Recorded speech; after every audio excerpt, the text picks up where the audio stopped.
Hello friends, welcome to the story time.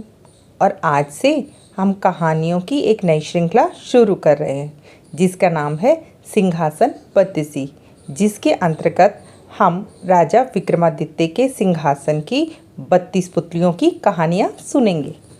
सिंहासन बत्तीसी की पहली कहानी का शीर्षक है पुतली रत्नमंजरी की कथा। सिंहासन के साफ होने के बाद राजा भोज पहले ही दिन सिंहासन पर बैठने के लिए उत्सुक थे। जब पहले दिन राजा भोज ने सिंहासन पर बैठने की कोशिश की, तभी सिंहासन से पहली पुतली रत्नमंजरी प्रकट हुई। पहली पुतली रत्नमंजरी ने राजा को अपना परिचय दिया और कहा कि यह सिंहासन विक्रमादित्य का है और उनके जैसा गुणवान और बुद्धिमान ही इस पर बैठने योग्य है। अगर यकीन नहीं होता तो राजा विक्रमादित्य की ये कहानी सुनकर फैसला करना कि तुम में ऐसे गुण हैं या नहीं। इतना कहने के बाद पहली पुतली रत्नमंजरी ने राजा भोज को कहानी सुनाना शुरू किया। एक बार की बात है, अम्बावती नाम का एक राज्य था। वहाँ के राजा धर्मसेन ने 4 वर्णों की स्त्रियों से 4 शादियाँ की थी। पहली स्त्री ब्राह्मण थी, दूसरी क्षत्रिय, तीसरी वैश्य और चौथी शूद्र थी। ब्राह्मण स्त्री से हुए पुत्र का नाम ब्रह्माणित था।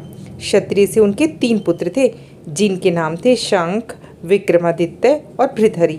वैश्य पत्नी से हुए पुत्र का नाम चंद्र था और शूद्राणी के बेटे का नाम धन्वंतरी था।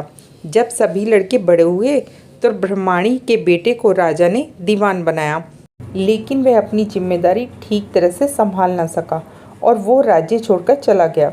कुछ वक्त तक तो वह कई शहरों में भटका और फिर वह धारा नगरी नाम के राज्य में पहुंचा और वहां उसे एक अच्छा ओहदा मिला। लेकिन एक दिन उसने वहां के राजा को मार दिया और खुद वहां का राजा बन गया। कुछ वक्त बाद उसे उज्जैन आने का मौका मिला, लेकिन उज्जैन पहुंचते ही उसकी मृत्यु हो गई। इसके बाद क्षत्राणी के बड़े बेटे शंख को लगा कि उसके पिता विक्रम को राज्य का राजा बना सकते हैं। ऐसे में उसने अपने सोए हुए पिता पर हमला कर उसे मार डाला और खुद को राजा घोषित कर दिया। सभी भाइयों को शंख के षड्यंत्र का पता चल गया और वे इधर उधर निकल पड़े। शंख ने ज्योतिषियों का सहारा लिया और उन्हें अपने भाइयों के बारे में ज्योतिष विद्या के सहारे पता लगाने को कहा। ज्योतिषियों ने बताया कि विक्रम को छोड़कर उनके सभी भाई जंगली जानवरों का शिकार बन गए थे। विक्रम अब बहुत ज्ञानी हो चुका है और आगे चलकर बहुत बड़ा सम्राट बनेगा। यह सुनकर शंख को बहुत चिंता होने लगी। उसने विक्रम को मारने की योजना बनाई। शंख के मंत्रियों ने विक्रम को ढूंढ निकाला और शंख को इसकी जानकारी दी। शंख ने एक तांत्रिक के साथ विक्रम को मारने की योजना बनाई। उसने तांत्रिक से कहा कि वो विक्रम को काली की आराधना की बात बताए और उसे सिर झुकाकर काली की पूजा करने को कहे। जैसे ही विक्रम गर्दन झुकाएगा तो वह उसकी गर्दन काट देगा।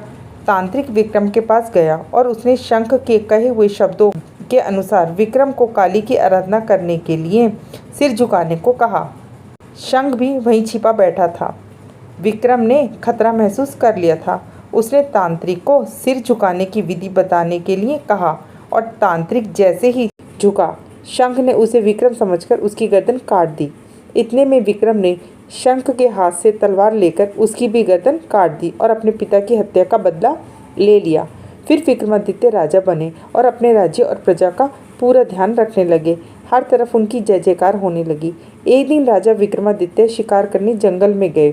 उस जंगल में जाने के बाद राजा विक्रमादित्य को बाहर निकलने का कोई रास्ता नहीं दिख रहा था। इतने में उनकी नज़र एक खूबसूरत महल पर पड़ी। वो अपने घोड़े पर सवार होकर उस महल में पहुँचे। वो महल राजा बाहुबल का था।